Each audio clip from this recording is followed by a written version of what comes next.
കരുനാഗപ്പള്ളിയിൽ doctor BR. അംബേദ്കറുടെ പരിനിർവാണ ദിനം ആചരിച്ചു. Doctor BR. അംബേദ്കർ സ്മാരക ഗ്രന്ഥശാല, മഹാത്മാ അയ്യങ്കാളി പഠന ഗവേഷണ കേന്ദ്രം എന്നിവ സംയുക്തമായിട്ടാണ് കരുനാഗപ്പള്ളിയിൽ ദിനാചരണം നടത്തിയത്.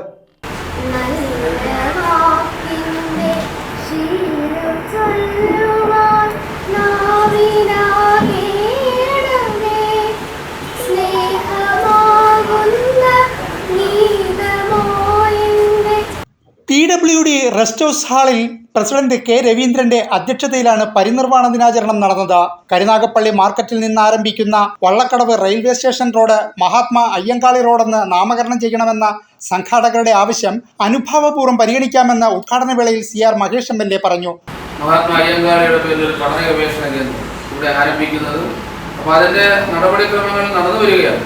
തീർച്ചയായിട്ടും ഇതിന് ആവശ്യമുള്ള പുസ്തകം എനിക്ക് തന്നാൽ ആവശ്യമുള്ള പുസ്തകം ഞാൻ MLA ഫണ്ടിൽ നിന്ന് തന്നെ അനുവദിക്കാം.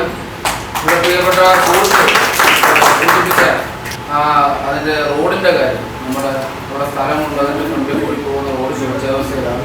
അതിപ്പോൾ സർക്കാരിൻ്റെ പരിഗണനയിൽ വളരെ വേഗത്തിൽ ഈ റോഡിൻ്റെ നിർമ്മാണ പ്രവർത്തനങ്ങൾ ആരംഭിക്കാനുള്ള നടപടികൾ നടന്നു വരികയാണ്. അങ്ങനെ നിർമ്മാണ പ്രവർത്തനം നടന്ന് അതിന് ഉദ്ഘാടനം പോകുന്ന സമയത്ത് ഈ സംഘടനയുടെ, ഈ വായനശാലയുടെ അഭ്യർത്ഥന മാനിച്ചുകൊണ്ട് നമുക്ക് മഹാത്മാ അയ്യങ്കാളിയുടെ പേര് റോഡിന് അറിയപ്പെടുന്ന തരത്തിലേക്ക് മാറ്റാമെന്ന് സൂചിപ്പിച്ചുകൊണ്ട് taluk library council secretary V. Vijayakumar മുഖ്യ പ്രഭാഷണം നടത്തി. Secretary M. വിമോഷ് സ്വാഗതം പറഞ്ഞു.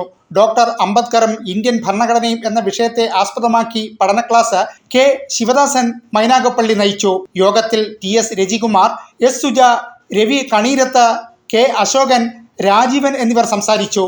News bureau, Karunagappally.